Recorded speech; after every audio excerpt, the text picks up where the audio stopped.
अनुस्वारं परतरः अर्धेन्दुलसितं तारेण रुद्धम् एतत्तव मनुस्वरूपं ककालपूर्वरूपम् अकारो मध्यमरूपम् अनुस्वारश्चान्त्यरूपं बिन्दुरुत्तररूपं नादसन्धानं सगन्धिता सन्धिः सैषा गणेश विद्या गणक ऋषिः गायत्री छन्दः श्रीमहागणपतिर्देवता ॐ गं गणपतये नमः।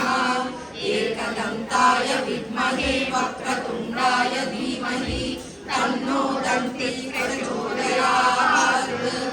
एकदन्तं चतुर्हस्तं पाशमङ्कुशधारिणं रदं च वरदं हस्तैर्बिभ्राणं मूषकध्वजं रक्तं लम्बोदरं शूर्पकर्णकं रक्तवाससं रक्तगन्धानुलिप्ताङ्गं रक्तपुष्पैर्पूजितं भक्तानुकम्पिनं देवं जगत्कारणमच्युतम् आविर्भूतं च सृष्टादौ प्रकृतेः पुरुषात् परम् एवं ध्यायति यो नित्यं स योगी योगिनां परः।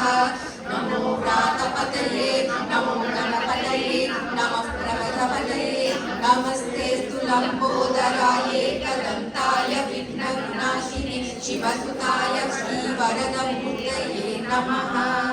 एतदथर्वशीर्षयोधीते स ब्रह्मभूयाय कल्पते स सर्वविघ्नैर्न बाध्यते स सर्वत्र सुखमेधते स पञ्चमहापापात् प्रमुच्यते सायमधीयानो दिवसकृतं पापं नाशयति प्रातरधीयानो रात्रिकृतं पापं नाशयति सायं प्रातः प्रयुञ्जानो पापो भवति सर्वत्राधीयानो पवित्रो भवति धर्मार्थकाममोक्षं च विन्दति इदमथर्वशीर्षशिष्टाय न देयं यो यदि मोहात् दास्यति स पापीयान् भवति सहस्रावर्तनाद्यं यं काममधीते तं तमनेन साधयेत् अनेन गणपति